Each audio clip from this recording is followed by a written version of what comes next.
So I'm doing my video on an example of excess, and I'm going to do it on an area that's here in my hometown of Louisville, Kentucky. It's inside Jefferson County, which is the county that most people live in here in Louisville.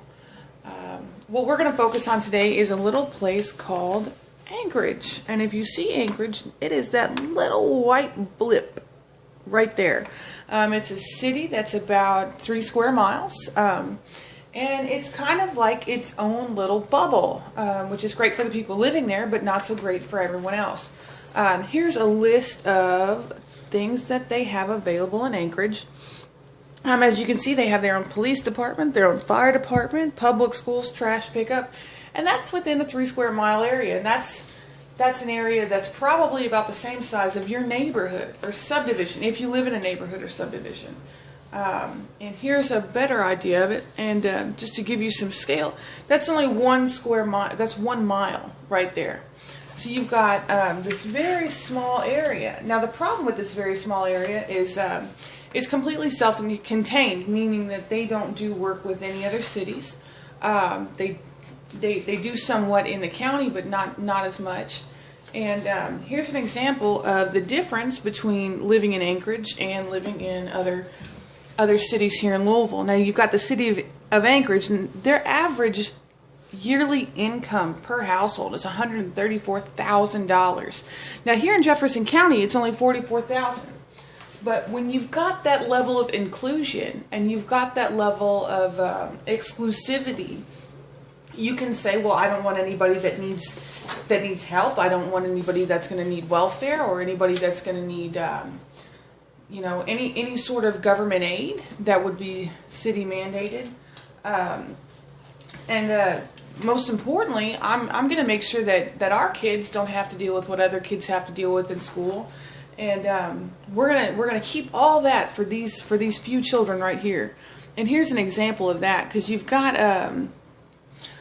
here you've got an example of the funding per student in a school, and the county average is $8,000 per student. Now in Anchorage, it's $19,000.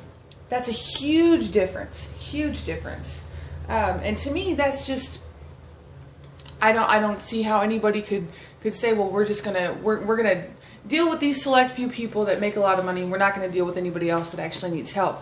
To me, that's like saying, well, I'm not gonna eat any of my vegetables, not gonna do any of my exercises.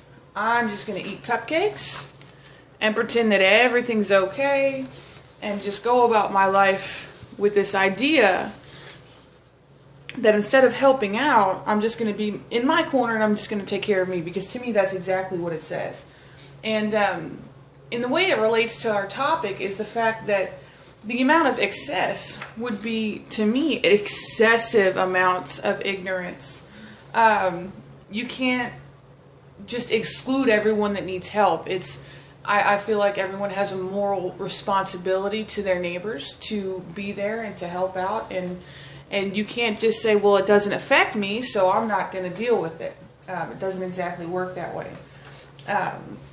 And my thought on that is, if we kind of get educated and get real about it, locally and globally, we can pull together our minds and resources, our efforts and our goals, and we can make so much more of a difference for so many more people. But when you have that level of excessive ignorance, and you just pretend that what you do doesn't affect other people, and that no one else needs your help because you've got that bubble, then you're not really putting anything out there for the community. It's just for yourself.